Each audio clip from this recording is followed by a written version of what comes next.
So today we're talking about getting your thyroid dialed in and why you should quit chasing your thyroid numbers on paper when you're trying to get your thyroid adjusted accordingly. So first and foremost, before digging deep, we need to talk about how does the thyroid work. So thyroid hormone production starts in the hypothalamus. Hypothalamus is going to produce TRH, which is thyrotropin releasing hormone. Now, TRH is going to work by telling the anterior pituitary gland to make thyroid stimulating hormone. Now, thyroid stimulating hormone then tells the thyroid gland to produce T3 and T4 respectively.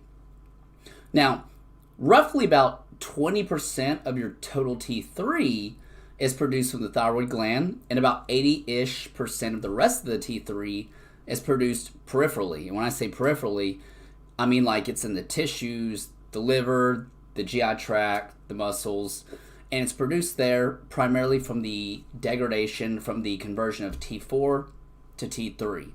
And most of that conversion of T4 to T3 occurs in the GI tract. When you go to your primary care or an endocrinologist or whoever you're seeing to get your thyroid evaluated, they typically only pull the TSH, the thyroid stimulating hormone. And as I just mentioned, that tells the thyroid gland to make T3 and T4. The problem is if you're only pulling the TSH, you're missing the rest of the picture. In fact, the TSH is a pituitary hormone that tells the thyroid what to do. So, only pulling that is no different than if you're getting your testosterone checked, but you're only checking the FSH and LH, but you're not checking your testosterone.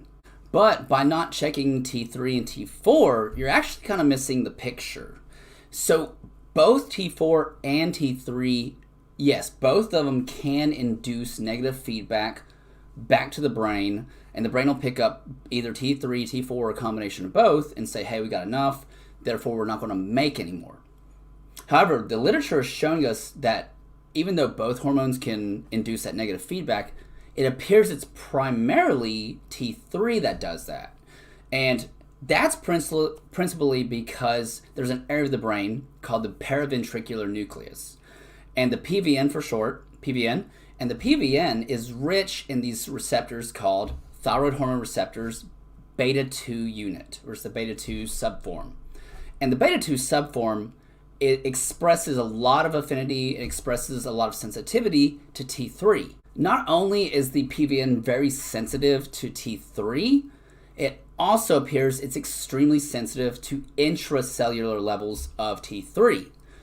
So, if what that tells us is that if you're dialing in your thyroid dose based purely on the serum levels of your T3, you're not really going to get it right. And what this also tells us is that your serum levels really aren't reflective of how you as a person will feel symptomatically. So that tells us, like, if someone says that your target on paper is a TSH of 1 and a T3 of 4, they're actually completely missing the point, because as I just said, this is regulated intracellularly and primarily detected at the level of the hypothalamus in the PVN of the brain. So to recap, don't base your protocol entirely on what you see on the lab values, because again, these hormones express intracrine action, and what you see on paper, well, that's just your serum values, and well, you can't really measure the intracrine action.